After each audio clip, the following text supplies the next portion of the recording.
The battle rages on for fourth place, and it looks like maybe the best it will be for the likes of Marini, Marquez and Zarco will be fourth spot. Marco Bezzecchi's running out of time. Marini is responding to the pressure coming from Marquez behind him. He's just had his personal best lap of the sprint, a 1:31.940. He's just opened up sort of 4 or 5 bike lengths on the Spaniard behind him as they go into the Dunlop chicane for the final time. Last lap here then in this Tissot sprint, which is going the way of Jorge Martin as it stands right now, on course for his first sprint success of 2023. Zarco's gone wide.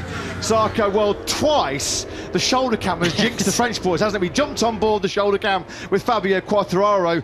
Milliseconds later, he dumped it in the Shimano FS's, and then we do the same with Zarco on the last lap as he's trying to hunt down Marquez and Marini, and the second we cut to his shoulder cam, he's wide at La Chapelle. He just got the gap down to under 0.3 of a second to Marquez. It was still probably going to take something quite brave from Zarco to make a move from there, particularly how late Marc Marquez is currently braking, but that certainly put an end to it. He did hold on to 6th place though, so Zarco, the damage was only in time, not in position. Checking halfway through this lap, Binder has responded to the oncoming threat from Bagnaia. He's pegged the gap at 7/10 halfway through this final lap. There might need to be a desperate late move here made by Marquez. Is he going to risk it? I don't think he's going to be close enough to attack Marini. Marini's done a real rock-solid job here late on here in Le Mans.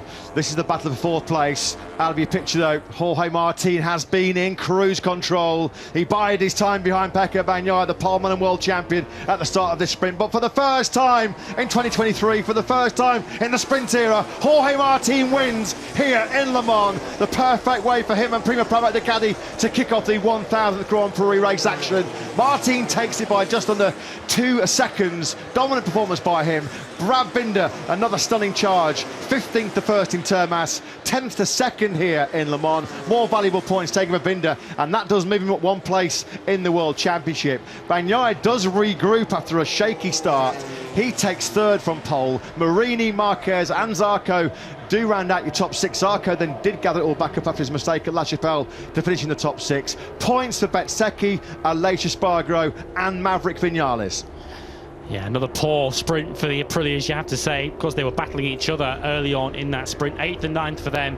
Taka Nakagami, he came across line in 10th ahead of his teammate Alex Rins. Fabio Di Gianantonio, he got 12th from Frankie Morbidelli on the final lap. Another miserable Saturday afternoon for the Yamaha team. Joan Mir was 14th. Alex Marquez, after running on early on in the race, 15th. Petrucci 16th and Savadori in 17th. A solid day's work for Brad Binder. 10th up to 2nd for him in the sprint. And if we are taking KTM seriously as potential World Championship contenders for this season, he does gain a couple of points on the series leader Bagnaia. Yeah, and what we're seeing is a bit of a trend emerging already in the sprints in 2023, aren't we? The 2 guys that have been the cream of the crop, without any question, have been Brad Binder and Pecco Bagnaia. They'd shared the first 4 victories between them coming into the Chartres Grand Prix of France. Once again, they find themselves back on the podium. Today, they had nothing for Jorge Martin, who's also, when the sprint format was announced in the Red Bull Ring in Austria last year, one of the first names that people thought that format's tailor-made for Jorge Martin. Well, finally he delivers, but Pecco Bagnaia and Brad Binder find themselves on the podium again. A real strong fight. He gave his all, as we knew he would do. Marquez though, 5th place for him, 3.5 seconds behind Martin at the checkered flag.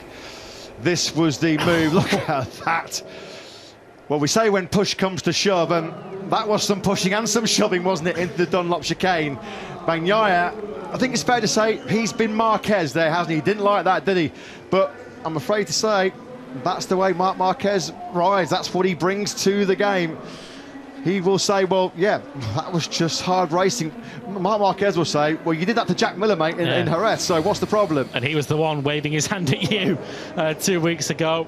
So Bagnaia, he did win the battle in the end, coming through to regain 3rd place. Whether it was that specifically that just threw him off his stride, whether he had that on his mind and it was distracting him for a couple of laps, we'll hopefully hear from him after the race to explain what went on when he lost around 3 seconds in 3 laps, which took him from the likely sprint winner to hanging on to the final podium position. Well, if you're going to dish it out like Pecco Bagnaia did on Miller in Jerez, sometimes you've got to take it back as well. And Marc Marquez, he wouldn't have even blinked there. He saw the gap. He wouldn't have slept tonight, would he, Marquez, if he had not gone for that opening? This man, though, has got the biggest smile in France right now.